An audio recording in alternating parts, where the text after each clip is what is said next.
Imaginemos que houvesse pregação, estivesse fora dessa realidade indevida. A gente ia dizer, então aquela igreja é prejudicada. Ora, se apenas 8 de uma congregação de 200 membros, apenas 8 têm discernimento da ação do Senhor, mas a minha pergunta é, em qual congregação do corpo de Cristo você chegaria hoje e encontraria discernimento bíblico, profético devido da ação do Senhor? Nada. Imaginamos que tomar indignamente ser do Senhor seria a pessoa estar em pecado. Encontramos rituais, dogmas, e as pessoas se perguntavam se entenderam alguma coisa. Alguns irão repetir o que alguém começou a dizer para elas há séculos. Significa isso, mas e para você? Qual pecado? Quais pecados? Está em pecado de perversão sexual, ou está em pecado de roubo, está em tal pecado. Ouvimos hoje pela manhã qual é a única oferta que Deus recebe? Qual é? O Espírito quebrantado. Se eu e você não tivermos o Espírito quebrantado diante do Senhor Jesus, nós estamos como? Em que condições estaremos? Em soberba e orgulho. Então todas as formas de pecado estarão fluindo em nós.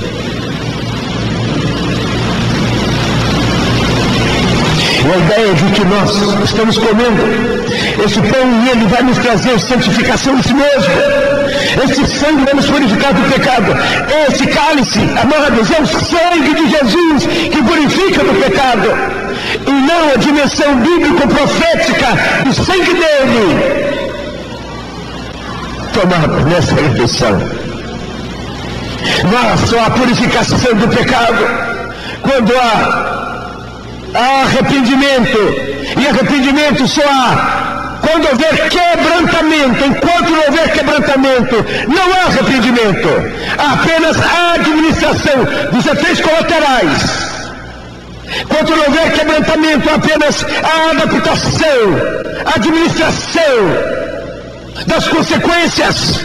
Mas diante de Deus somente há perdão e somente há pureza interior. A carne somente é mantida em escravidão, ou seja, a natureza do Lúcifer, as obras da carne somente são mantidas na cruz. Onde houver o Espírito quebrantado.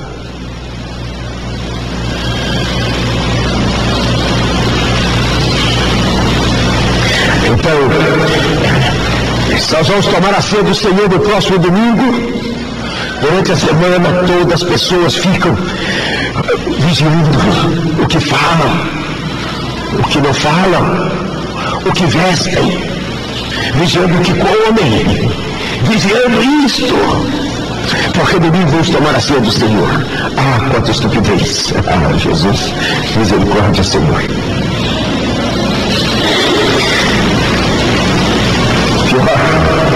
É que nos ambientes hoje tem um dia específico da ceia do Senhor, então todos já sabem o dia de ceia. Ocorrem 2 fenômenos: um grupo que não vai naquele dia para não tomar a ceia, não? Tem medo, que não entendem, eu não estou em Cristo. E há um outro grupo que só vai naquele dia. O que Jesus tem a ver? O que Jesus tem a ver com esse pão e com este cálice? Como tratamos? A enfermidade da igreja decorre se não servimos esta refeição. Estamos fazendo uma súplica, cantando nesses dias: sara-me, Senhor, cura-me. Cura-me de quê? precisamos mencionar o que?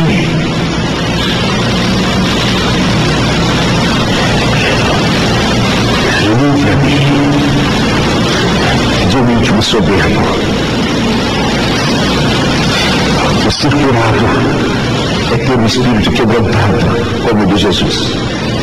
Precisamos ser curados do que concerne ao discernimento de quem é Jesus e o discernimento da refeição chamada de ser do Senhor. Sem esse discernimento, estamos todos enfermos.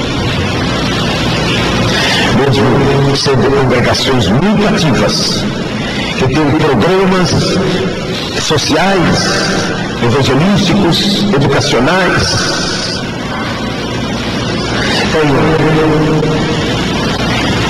reuniões belíssimas, campanhas de poder, onde haja muita profecia, tudo isso e muito mais.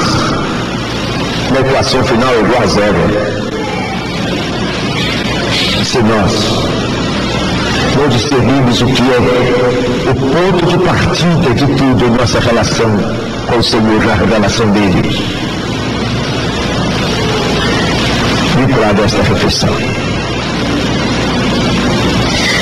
Então a resposta às duas perguntas é necessariamente não. Depois deste tempo, talvez uns tenham outras perguntas e talvez também não tenham coragem de fazermos mais, né? O certo é que eu creio que o Senhor Jesus irá restaurar todas as coisas como está na palavra dele para ele voltar. E esta refeição eu imagino, das primeiras a serem restauradas. Na verdade, o que vimos pela manhã, as 4 dimensões de Atos 2:42. Imagine que então irá receber poder. Todas são ideias vinculadas ou de natureza de bruxaria. Se alguém comer a ceia do Senhor indignamente, a igreja será prejudicada. Ou seja, a congregação, a vida da congregação, meus amados, ela está permanentemente prejudicada. Porque nós vivemos sem o espírito quebrantado. O que nós chamamos de igreja está muito longe do que corresponde ao corpo de Jesus Cristo. Se houver orgulho, soberba, não houver um coração quebrantado e contrito. A segunda pergunta, penso que está respondida na primeira. A segunda é: isso traz doença para o corpo de Cristo, a igreja?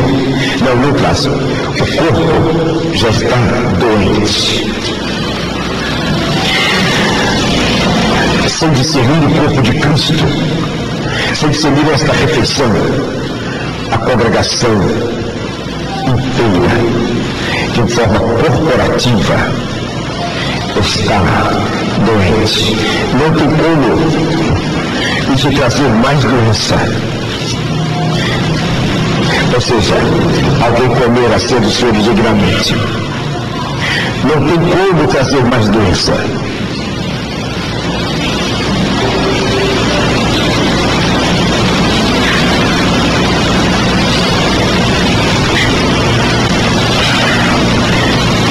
Isso traz doença para o corpo de Cristo, a igreja? Não, isto é a doença do corpo de Cristo. Não discernir o corpo do Senhor. Não discernir o significado desta refeição, as menções bíblicas proféticas dela. O porquê ela foi estabelecida. Nós tomamos o turno de 4:30 até agora para compartilhar que somente discerne a ceia do Senhor para correspondermos à vida normal de Jesus e de corpo dele na terra, e o que é demonstrado na igreja daquela primeiríssima geração. E lá está esta refeição. Amém? Maranata, nessa turma. Vamos ficar em pé?